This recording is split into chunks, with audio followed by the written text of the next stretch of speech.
I spend a lot of my free time doing deliveries for DoorDash. It's my way of earning extra money without having to commit to a more demanding second job. I began driving around 9 p.m. on this night and continued to take orders until 11 p.m. when things slowed down slightly.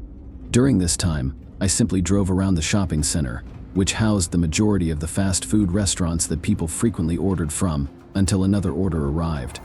It was a regular order that would be delivered about 4 miles away. After getting the food, I began following the directions to the address, and it was almost immediately clear that it was not a home.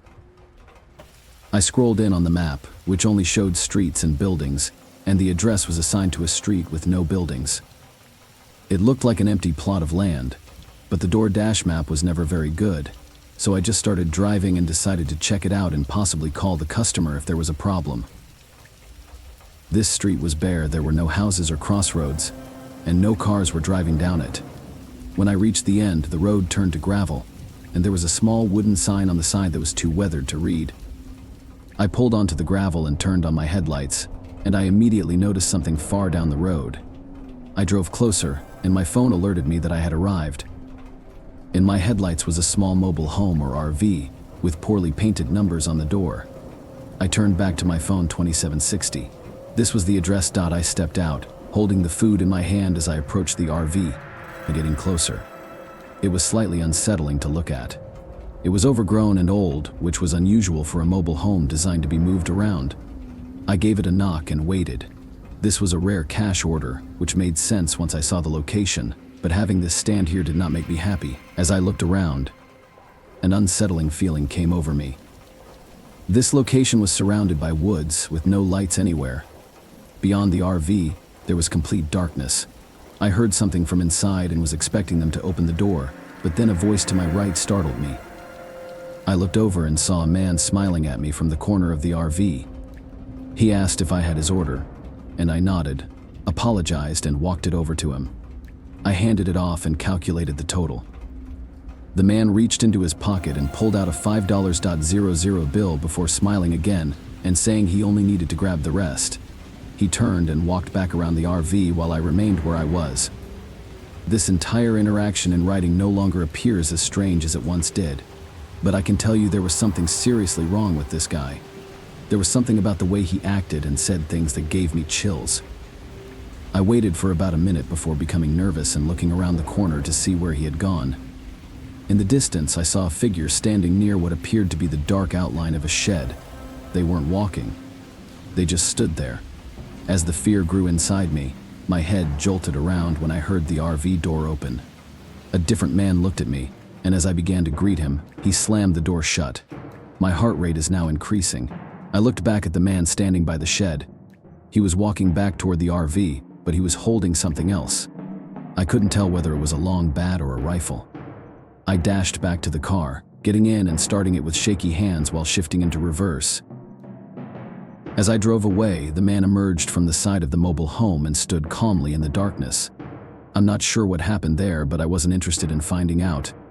I went straight home and debated calling 911, but I was preoccupied with the fact that I had no idea what was going on. In the end, I regretted not notifying the police. Whatever happened that night will remain as a strange encounter, with no answers as to its true nature.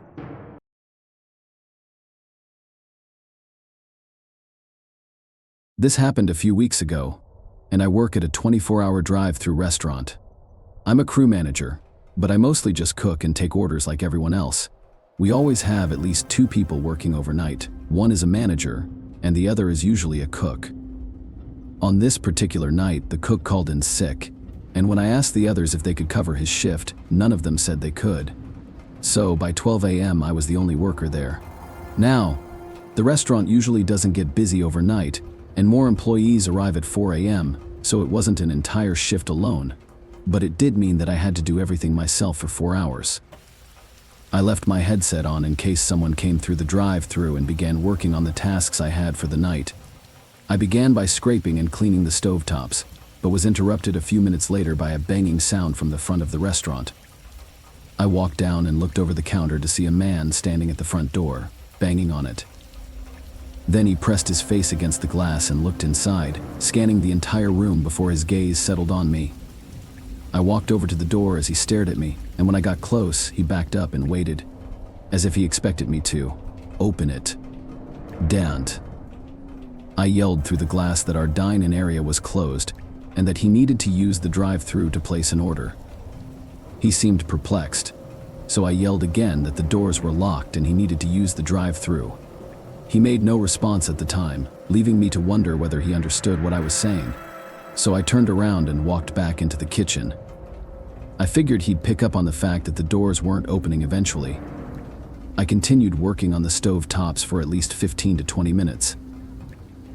Throughout this time, I had gone to the front to see if the man had left, and from what I could see, he had.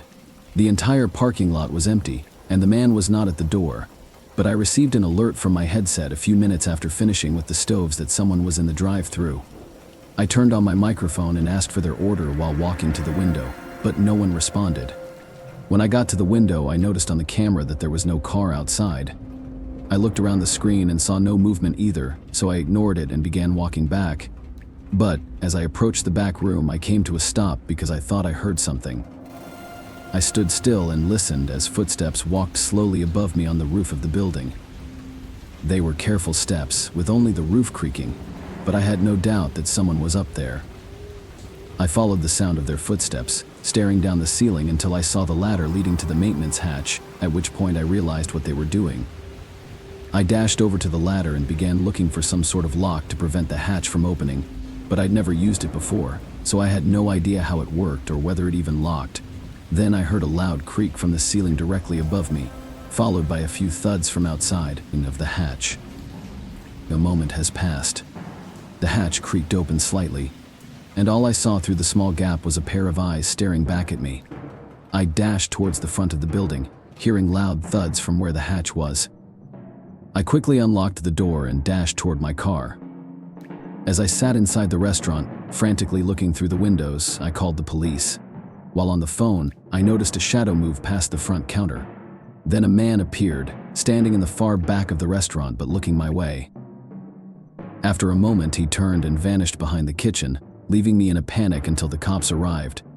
They searched inside and out, including on the roof, but the man had already fled. Nothing from the location was missing either. Neither equipment nor money were taken. Nothing. He simply broke in and left. I tried not to think about it too much, but it's difficult not to believe that he was there for me. As I previously stated, this occurred recently, so there is currently little information available. Despite having his face captured on camera, his identity has yet to be confirmed. The building's owner did, however, add a padlock to the inside of the hatch, which should have been done sooner, but I suppose it was simply an inconvenience. I'm still worried about the man's intentions, and whether he's waiting for me to be alone again, ready to do whatever he tried before. Over the last 5 years, I've worked at various odd jobs across the country. I live in a van, so I travel a lot, but a few months of the year I have to stay in one place for an extended period of time in order to save money before moving on. At the time, I was living in Utah's Mid-East region and working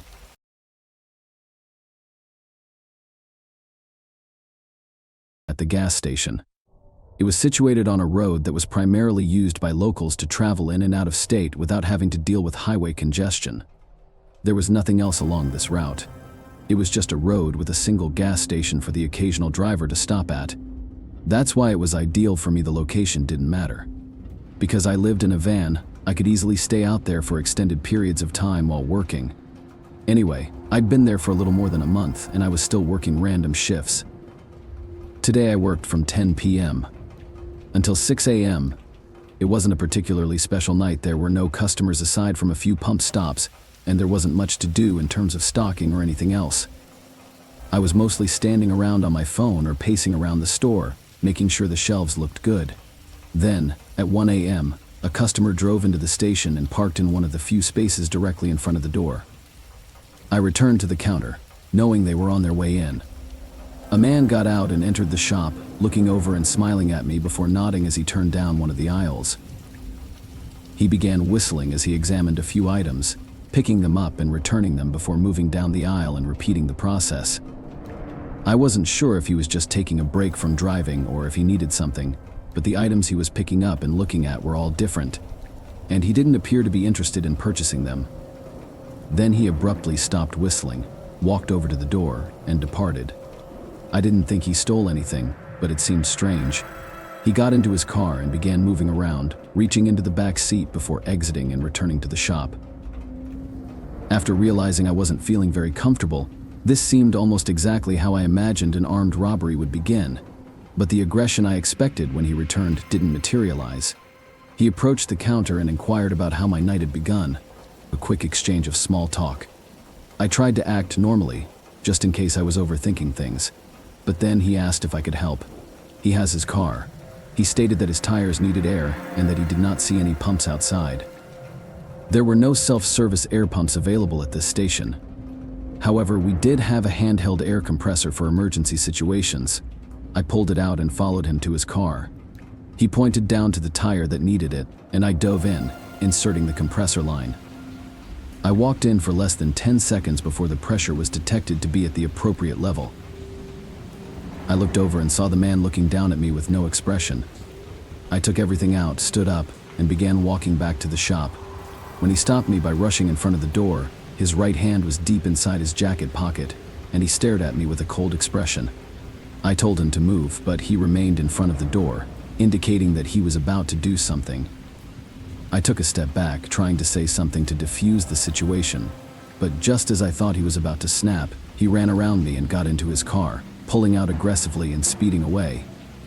I took this opportunity to go inside and call 911, and they arrived surprisingly quickly. I arrived only minutes later.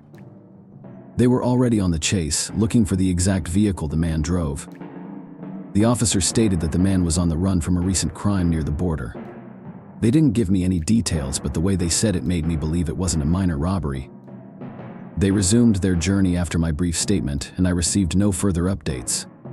I tried looking up recent crimes and other information, but I couldn't find anything useful. I'm not sure what he was up to or why he stopped at the station, but my best guess was that he was going to steal my van and cover his tracks, or at least delay them. However, depending on the crime he had just committed, I believe my life could have been in danger, which is why he chose. It is unknown what will happen if nothing is done to me.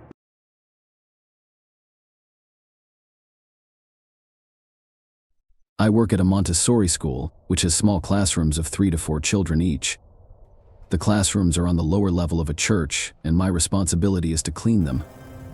Every night after classes, it would only take me about 2 hours to clean all of the rooms, but I also worked the closing shift at a nearby grocery store, so I wouldn't arrive at school until around 10:30 p.m. most nights. You should also know that the church shared a parking lot with an elderly care facility directly across from it. I'll admit that a lot of strange and creepy things have happened at this school, but the weirdest had to be what happened a few weeks ago. I had just finished cleaning the second room and was preparing to move all of my cleaning supplies to the third room. It was probably around 11:45 at this point, which meant I was running a little late, so I was rushing. As I crossed the hallway to the third room, I could hear loud bells ringing throughout the church upstairs. Someone rang the doorbell. Nobody had ever shown up for any of my shifts before because it was always so late, and both the school and the church had been closed hours before. I was a little nervous, so I moved slowly up the stairs and towards the door. It was one of those wooden doors with large, tinted glass windows, trying not to be noticed. I checked around the corner to see who was outside. I noticed an elderly woman, probably in her 70s or 80s, standing just outside the door. I backed away before she could see me.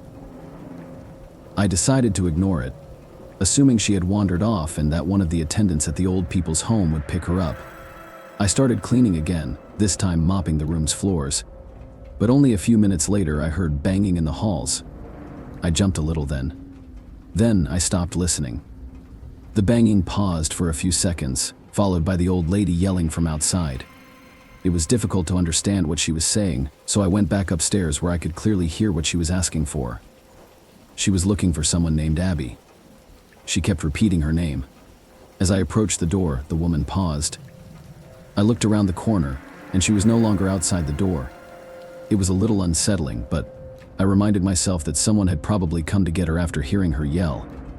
I turned around and started making my way back out of the corner of my eye. I see the old lady staring at me through the window next to the stairs. She looked me in the eyes and yelled, "Abby, help me." Her eyes were wide open, and her hair was long and gray. I ran back downstairs and locked myself in one of the classrooms. I took out my phone and called the elderly couple next door, explaining the situation and wondering if she had wandered away from them. The lady on the line informed me that everyone was present, and they would have noticed if anyone had left because they were required to check out. She stated that she would double-check with security and remain on the line just in case. While I was waiting, I heard a banging on the upstairs window, and a few seconds later, the woman on the phone described the old lady's features and asked if it was her. I said yes and mentioned that she is constantly yelling for someone named. There was a brief moment of silence, ma'am. I spoke softly back into the phone and she warned me not to approach her and to find a safe place to stay until someone could come and get her. Obviously, this only made me more terrified. I remained in the room, listening to the repeated banging on the window upstairs. Now, this was an old building, and I wasn't sure how long those windows would last if she kept banging on them. I eventually heard male voices outside, and after what sounded like a struggle, they left. I sat there for a few minutes, just reflecting on what had happened. Then I got up to finish cleaning the rooms. The entire situation felt surreal, and the fact that the old lady is in the building across from me still makes me nervous. I never found out who Abby was or why the lady tried to enter the church, but I'm glad I didn't open the door.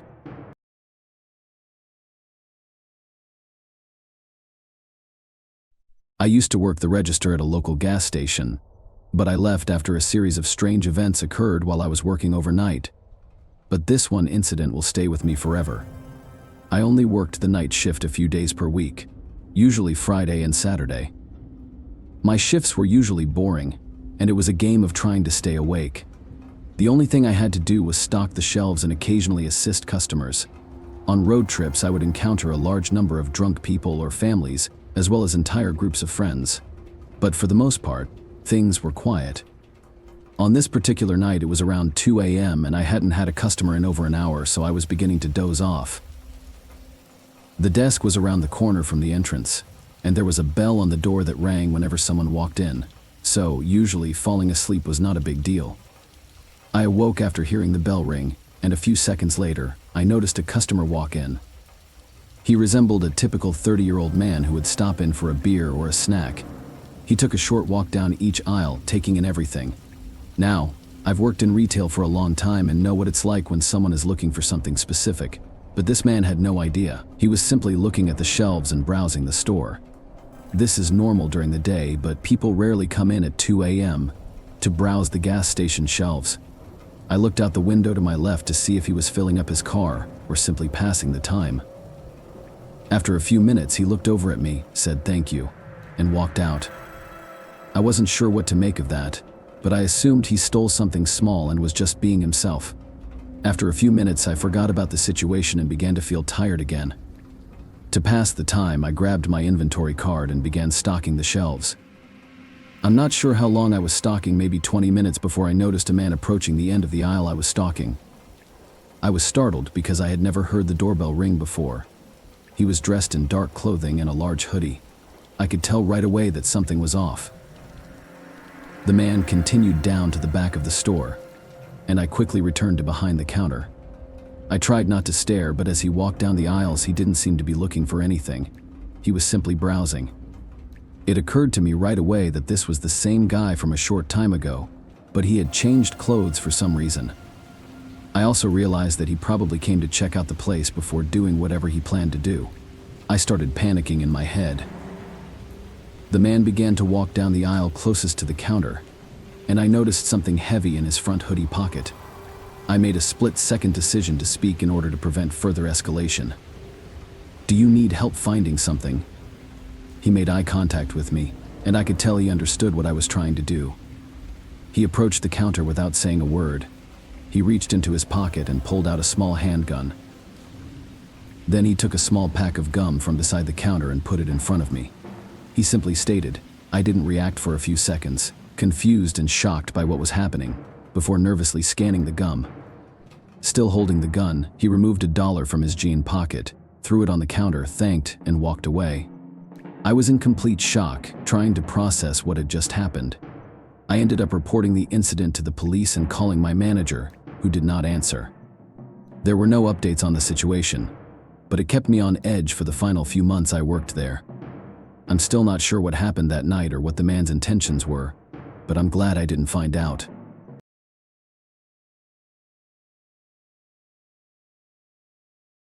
I work as a cybersecurity analyst for a large office company in my hometown. I had recently started my first job in the field, so I had to work the shift when no one else wanted to. Working overnight wasn't as bad as I expected, and it was peaceful. My job primarily consisted of reviewing log files to ensure that nothing suspicious occurred while the rest of the crew slept. This meant that I was usually alone in the office building for several hours. I'd fall asleep frequently because staring at a screen for hours on end in the middle of the night was difficult on my eyes, and with no one to keep me company, staying awake wasn't easy. I began setting soft alarms on my phone for every hour to ensure that I did not sleep through my entire shift. It was a typical night, and my coworker had just finished his shift at 12 and left the building. A few minutes later, I got up and started the coffee machine before walking down the main hallway to see if anyone else was still in the building. This was my usual routine, just to make myself more comfortable. I returned to my desk, set alarms on my phone, and resumed work. It was about 20 minutes later that I realized I hadn't heard the coffee machine beep, indicating that it was finished, and went to check on it. I walked down the hall to the small coffee desk and discovered that there was no coffee in the pot, and that the entire coffee machine had been turned off. I thought it was strange, but that was about it, and I simply turned it back on and returned to my desk. As soon as I sat down, I realized my phone was not where I had left it on the desk.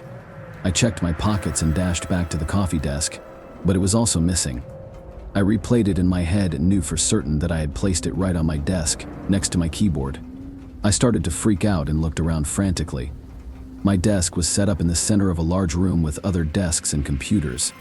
I felt watched as I stood in the middle, knowing that someone else had to be there with me.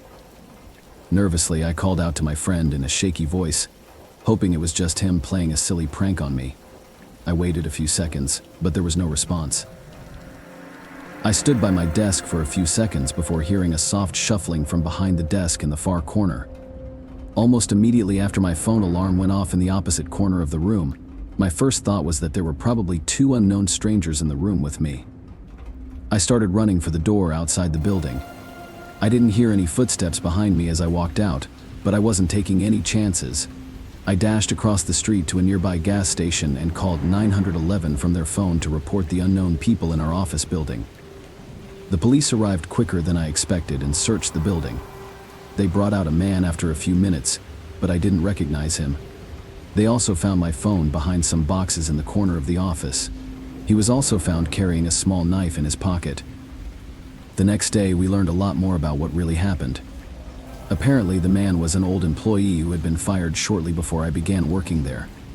The man told the cops he was trying to scare me into leaving the building so he could reclaim his company laptop. Apparently, he obtained the information he desired from it. At least that was what he claimed. It all seemed strange to me, and I'm not sure if I trusted his reasoning for breaking in, but my coworkers did mention that they remembered the guy, and he was definitely strange. I'm glad I got out of there when I did, because I don't know what would have happened if his plan hadn't worked and I stayed in the building.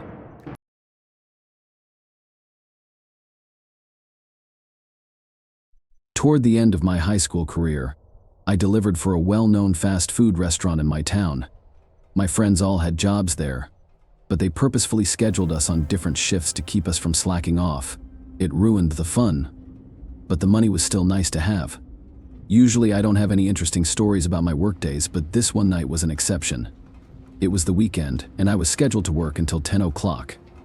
The orders were coming in steadily, so I was making deliveries one after the other, going in, picking up the bag, driving to the house, and repeating the process indefinitely. I believe I received this order around 9 a.m., but I can't be certain because I was mindlessly running deliveries at the time. I got the bag, pulled up the GPS location for the address, and began driving. Halfway through the drive, I realized I was going in a different direction than usual. I had been this way before, but there weren't many houses over here, so most orders would go in the opposite direction. I drove without thinking much about it until I noticed on the GPS that I was 1 minute away. Looking around, I couldn't think of a single place that was only a minute away. There were no houses or shops, just trees and a road. Literally nothing. Regardless, I drove until the GPS indicated I'd arrived, which was only a quarter mile further down. I pulled off to the side and took a quick look around to see if I had missed anything. I then called the customer. The phone rang for a while before they answered it. "Hello, I drove to the address you provided, but it does not appear to be correct. Could you please confirm this address?" I inquired, hoping he had simply made a typo. He repeated the address to me, but it was identical to the one I had in my GPS. Then he said something I did not expect. "Wait, I believe I see." I looked up and down the street. There was someone waving to me. I drove up beside him, but I had a bad feeling in my stomach. I rolled down the window, and he immediately began apologizing, saying the address was difficult to find. He sometimes pointed behind him, indicating that his house was down that road. This road he was referring to resembled a half-beaten dirt walking trail that led through the forest. I smiled and said it was fine, handing him the bag through the window. He smiled back and thanked me, watching me pull back onto the road and make a U-turn. When I looked in my mirror and saw the man still standing on the side of the road, I thought how strange that was. But not even a minute into the drive, something began to feel off. My car was bumpy and leaning to the right, and it was only getting worse by the second. It began to feel dangerous to drive, so I had to pull over. I called for roadside assistance first. I wasn't sure what was wrong or if it had anything to do with that man.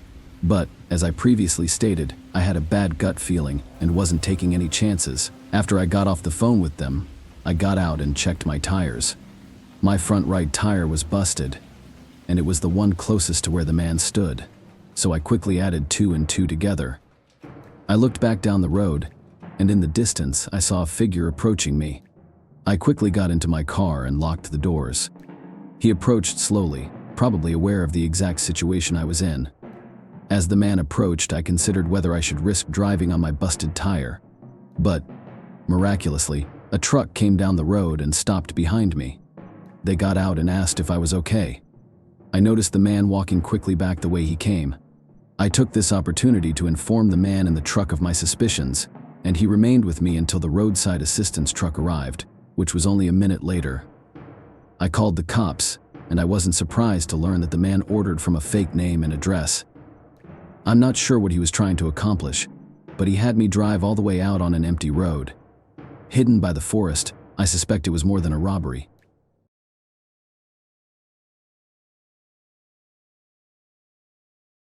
When I was 17, I worked at my parents' local restaurant. We were never in a busy environment, but it was enough to get by. I worked the cash register and occasionally assisted with waiting tables and cleaning.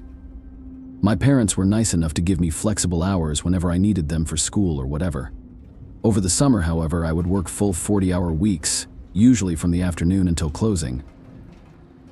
This was my second year working there, and during the last half of the summer, my parents assigned me to do the closing tasks for most nights. I'd be there for about 15 to 30 minutes after restaurant hours to count money and clean up. It wasn't difficult, but it was a small amount of extra responsibility. Anyway, this Friday night, my father and I had a busier night than usual. Except for the assistant cook, we were the only 2 workers there. After closing, my father assisted me for a few minutes before locking the front doors and leaving for the night. I had plans with a friend after work, so I was rushing to finish everything. I finished a few minutes after 11. I walked out the back door, which led to a small employee parking lot, but I was surprised when I saw a guy right next to my car. He was looking through my windows, as if he wanted to see what was inside. He looked over at me briefly before disappearing into the trees behind the parking lot. I didn't have enough time to get a good look at him, but the only thing I noticed was his long, unkempt, and patchy beard. He was a strange-looking guy, and I felt uneasy as I drove away. A few days had passed, and this night it was just me and the assistant cook working the closing shift. It was a weekday, so business was slow, but about 20 minutes before closing, a man walked through the door. He sat at a table and said nothing. This was one of those restaurants where you went up to the register first to order before sitting down. So, this was kind of strange. After a few minutes, I approached his table and asked if he wanted to order anything before we closed. When I saw his long, patchy beard, I recognized him as the guy from the other night. I was so caught up in my thoughts that I missed his response. I tried to tell him to leave, but I stuttered and spoke with no confidence or assertiveness. He looked me in the eyes and asked for a dark roast coffee, ignoring everything I said. I turned around and placed the order. I assumed it was all a misunderstanding, but I'm pretty sure it was just me lying to myself to make myself feel less afraid of him. He sat at the table and stared ahead until his coffee was ready. I walked over to him and reminded him that the place was closing in 10 minutes, so he needed to leave soon. Of course, he did not respond, so I stepped away. I approached the assistant cook, with whom I had never spoken before, and told him about this guy and the uneasy feelings I had toward him. He patted my shoulder and told me to get started on cleaning for him. Then he moved to the front. I watched from over the counter as he politely told the man to leave. The man got up and made a brief eye contact with me from across the restaurant before turning around and walking to the door. I watched him leave, and as he extended his arm to push the door open, a very recognizable object emerged. A gun was tucked into the back of his belt. I thanked the cook and explained everything in greater detail so he could understand my concerns. He called the cops without hesitation, and while they couldn't find the guy, he never returned to the restaurant. I'm grateful to our assistant cook, who I'll keep anonymous for his own privacy. He could have easily left for the night, leaving me to deal with my own problems, but his kindness most likely saved my life that night.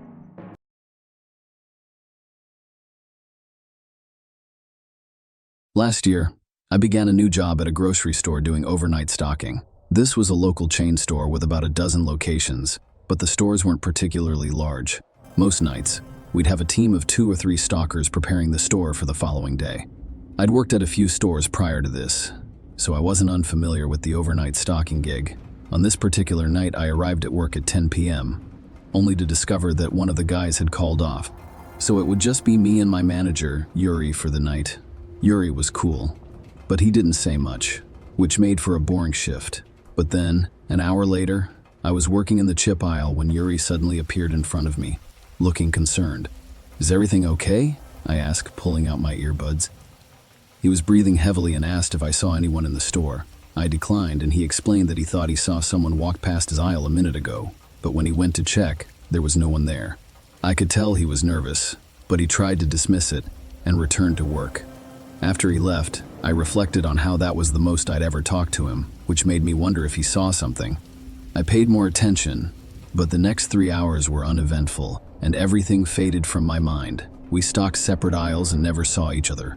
Around 2:00 a.m., I'd finished all of the work he'd assigned me for the night. So I went to ask him what to do next. I walked through each aisle until I reached the end of the store, then returned and double-checked every aisle, but he wasn't there. I looked in both the back warehouse and the office but couldn't find him. I assumed he was in the bathroom or taking a break in his car, so I found some work to keep me busy for 15 minutes before walking around the entire store again, looking for him. All I found was his carton in the aisle. It was a cart. I saw him with him at the start of our shift, and it appeared that he'd stocked half of the boxes, but never finished the rest. When I saw that, I became nervous. I went out the front doors and searched the parking lot for him. His vehicle was in the far back, near mine, but it was empty. I even measured the size of the structure to see if he was taking a cigarette break. It had been nearly 4 hours since I last saw him, and I became so concerned that I called the police. The police needed to contact the store director to obtain the CCTV camera codes. They then replayed the nights. I told them about the time he approached me to ask about the person he had seen, and when we rewinded, we saw someone walking through the store. They were careful, hiding, and making no noise. But yes, he was correct. Someone else was present. We watched more, and about 30 minutes after you spoke with me, this unknown man approached him and held Yuri at gunpoint. It was extremely disturbing to watch, and knowing I was only a few miles away with no idea made me feel sick. The man forced Yuri to walk, most likely threatening him to remain silent. He led him out to the back of the building, where he was pushed into a car and driven off. According to the police, it appears that the two of them knew each other and that this was a personal attack. The man was never identified, and Yuri is still missing. Even though the police were certain it was a personal attack, I didn't take any chances and quit that job a few weeks later, but I don't think I'll ever get over the events of that terrifying night.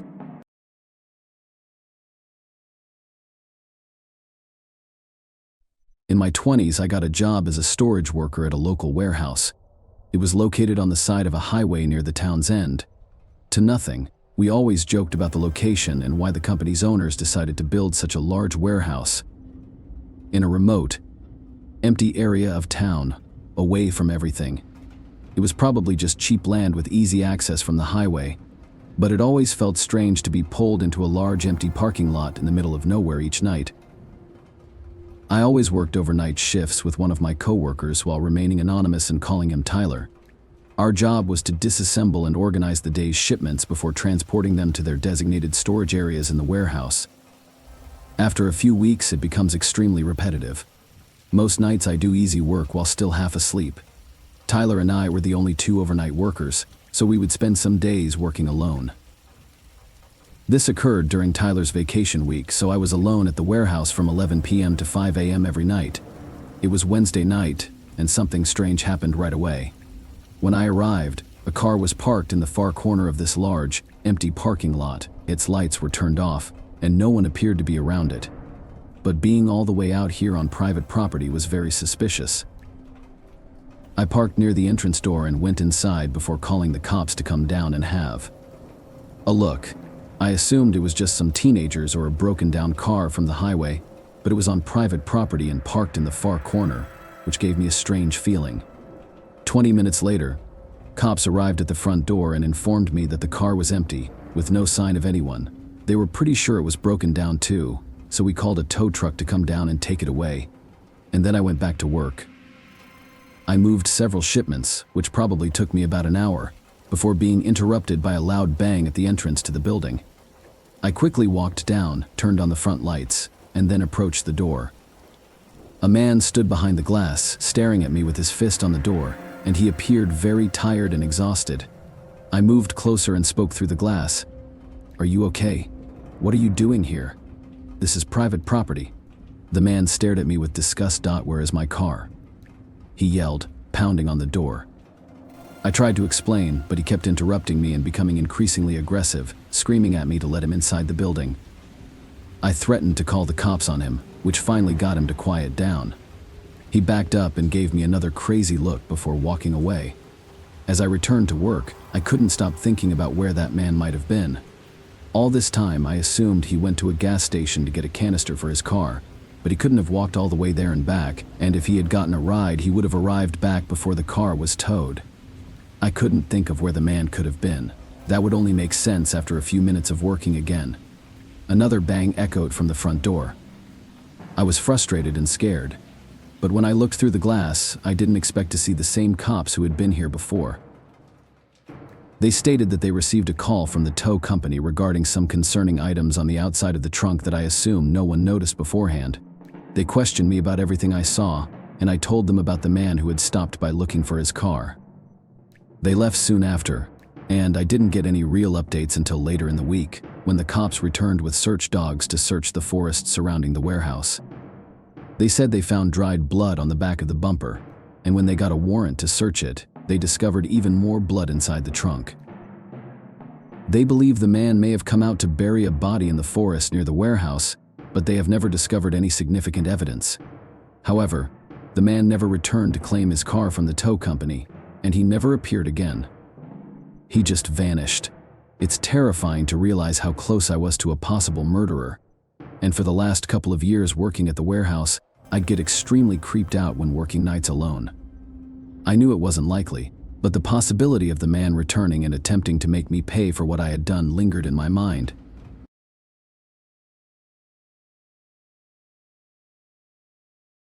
I was doing DoorDash late one night to earn some extra cash for savings.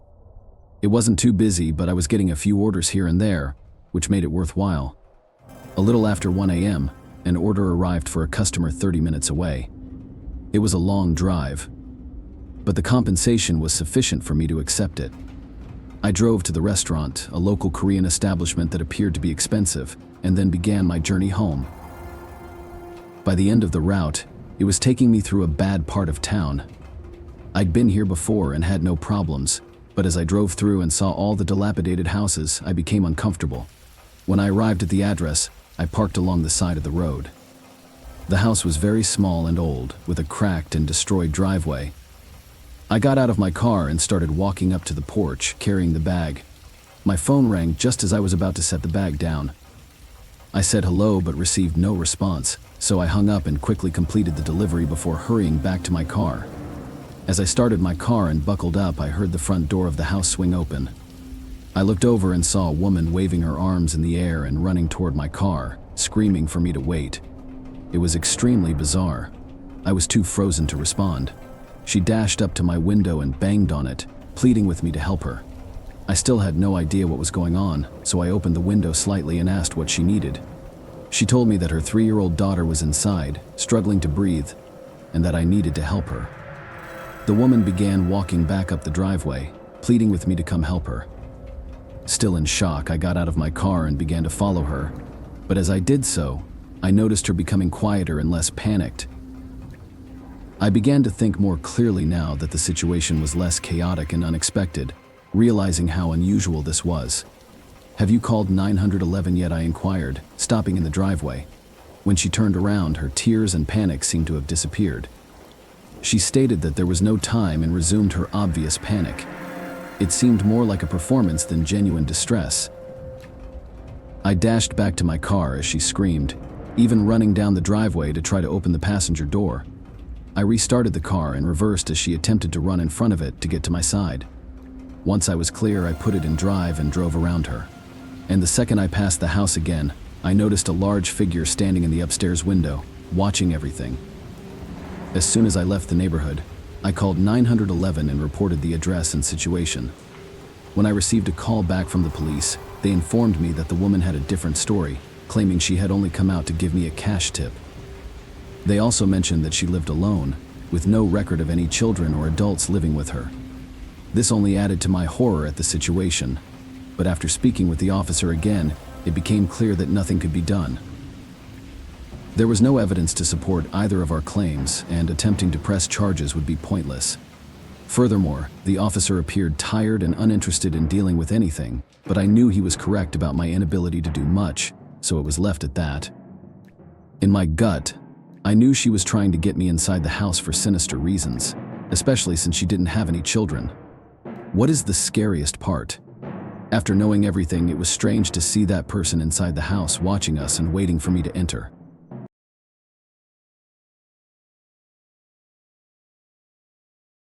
I worked at a 24-hour fast food restaurant a few years ago while in college. The job was not fun or enjoyable in any way, and the majority of my coworkers were middle-aged people with no personality. I was doing school online, which gave me more time to work, so I was putting in at least 40 hours per week and even got promoted to shift lead after a few months.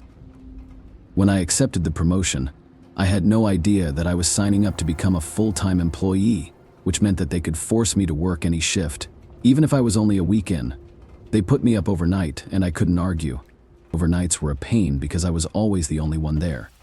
So, if the drive-thru was backed up, then I'd be hustling non-stop without taking breaks. On the other hand, sometimes it would be completely dead, and I'd be standing around all night with my phone. This was one of those nights when I was sitting on a pile of boxes in the back of the kitchen, scrolling through my phone, trying to pass the time, when my headset rang to alert me that a customer had arrived at the drive-thru. I got up, went to the computer, and asked what they would do. I like to order. Nobody said anything, so I turned and looked up at the drive-thru camera, which showed an empty lane. There are no cars in the drive-thru or parking lot surrounding the restaurant. However, the system never falsely beeps like that. There was a slight storm outside, so I assumed it was a raindrop or a flash of light. You must have triggered the sensor somehow. I stayed by the drive-thru window for a few minutes before my headset beeped again. This time, I quickly checked the cameras and saw a man walking past the drive-thru lane. He was dressed in a thick hoodie and a face covering, but he quickly walked out of the camera's view. He couldn't have parked or walked anywhere else near the restaurant unless he walked on the side of the main road. I checked the cameras to see if he'd return, but after 10 minutes of nothing, I went back to my phone.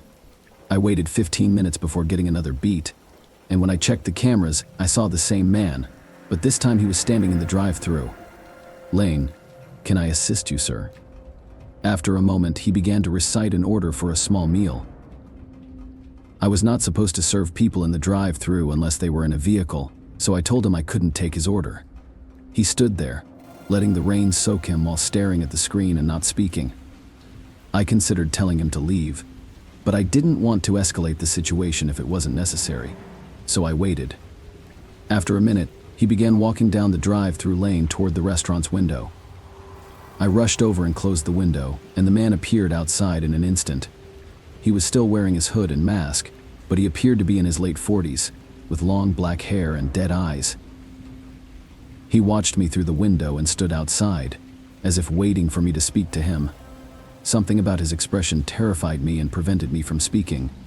Then he softly said, "Open." I nervously replied no, and Justice remained where I was as the man continued to look at me. He asked again and knocked on the window, but after a few seconds he turned and walked away, leaving a loud scraping sound along the side of the building.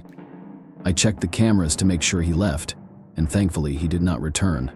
During the next hour of my shift, however, I kept thinking about that scraping sound.